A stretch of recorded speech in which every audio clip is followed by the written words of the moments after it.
Guys, alam nyo ba? Yung ate ko, ayaw niya talaga ng color na pink. Kasi nagsuot ako today ng pink. Kay support daw sa cancer, mga ganon. Siya ayaw niyang magsuot ako ng pink. Pero tingnan nyo naman siya. Huwag ka magulo. Pink di tayo ngayon, kaya kailangan supportive tayo sa mga cancer, di ba? Ayaw niya ng pink, ha? Ayaw niya talaga ng pink. Ayaw ko ng Oh, pink. tingnan mo naman. Di ba cute? Oh, I'm sexy and I know it, oh, di ba?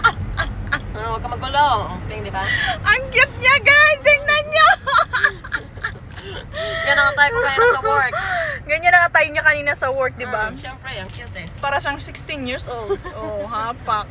Ang glasses, pink. Check. Ang hairband, pink. Check. Ang long sleeve, check. Pink. Oh. Ayaw pa niya ng pink, ha? Ayaw ko talaga ng pink. Eh, bakit Ayaw ikaw mo. naka-pink din? Kaya nga, nagsuot ako ng pink kasi sabi niya, magsuot ako ng pink. Kasi ayaw niya ng pink. Tapos ngayon, tingnan nyo naman, pag uwi ko galing school, ang pink.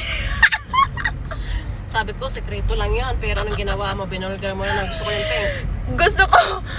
gusto kong, ay, hindi ko na alam mo sabihin ko. Ang tawag yun. Baka gusto mo, hikaw din. Ha? You want also the hikaw? The earrings? Alam, ang cute na, te. Ang cute niya. Siyempre. Oo. Kung hindi lang na baka nag-pink pa to ng sasakyan. Hello, Kitty. Huwag ka magulo. Nagsusupport lang. Next time, naman, yellow at saka purple. Ay, hello. When? I think next year again. It's already done. So, Caution. purple, pink, Approaching pink, and railway yellow. crossing. and yellow, and rainbow. Okay. Alright then. Ang cute namin naka-pink kami. Naka-pink kami. Mas ako, super bright Oo, pink. bright pink siya. Ako light lang. Light lang kay girly kayo. Okay, bye-bye. Bye!